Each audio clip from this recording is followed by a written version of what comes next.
Lundi 5 juin, jour d'examen du certificat d'études primaires élémentaires. Pour cette étape importante de la vie scolaire, les élèves ne sont pas les seuls concernés. Depuis 6 heures, je suis venue accompagner ma fille. On sont venus, je voulais rentrer avec elle pour connaître sa salle. On dit non, on n'a qu'à rester dehors. Le gendarme dit non, rester dehors. Et l'enfant va pour aller chercher sa salle. Donc je les laissais les rentrer.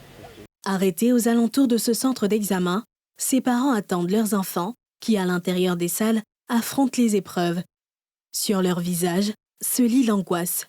En tant qu'un parent, je suis un peu stressé. Le stress que l'enfant doit avoir, moi j'ai ça. Voilà, c'est moi qui parle du stress parce que lui, son âge, il ne comprend pas encore. Pour se calmer, certains ont même recours à la prière. En tout cas, il a vraiment peur. Il a peur pour elle-même. Je suis venue la déposer, puis je suis partie. Ça a allumé bougie, prier. Je viens rester à la maison, mais je ne peux pas. Je suis venue m'asseoir ici pour attendre. Matin, je le confie à Dieu. Même étant ici, avec les autres mamans, on attend ensemble, on a fait une union de prière ici pour les enfants. On a prié et puis on dit Dieu au contrôle, et puis elles sont rentrées. S'ils tiennent à être présents sur les lieux, c'est surtout en guise de soutien à leur progéniture. Qu'elles ne se sentent pas seules, qu'elles sachent que je suis là. Et puis, pour la protection de ma fille, au fait, puisqu'elle est très petite. À notre époque, on avait 12 à 15 ans, on passait les examens. Maintenant, les enfants ont 9 ans, 10 ans. Il faut les rassurer, il faut les motiver pour que le stress puisse passer. Donc, c'est pour ça que je viens l'accompagner.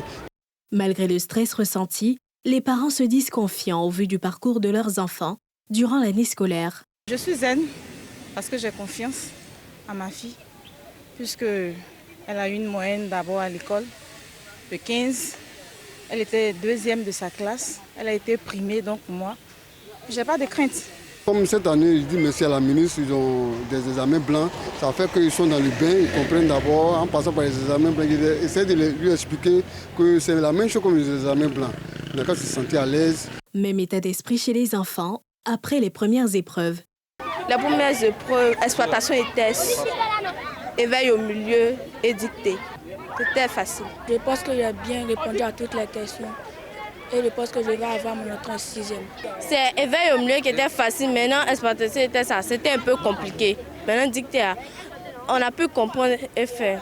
Ma mère peut compter sur moi pour avoir mon entrée en 6e. En attendant la proclamation des résultats, le 20 juin prochain, ces élèves abordent les prochains jours avec sérénité et joie.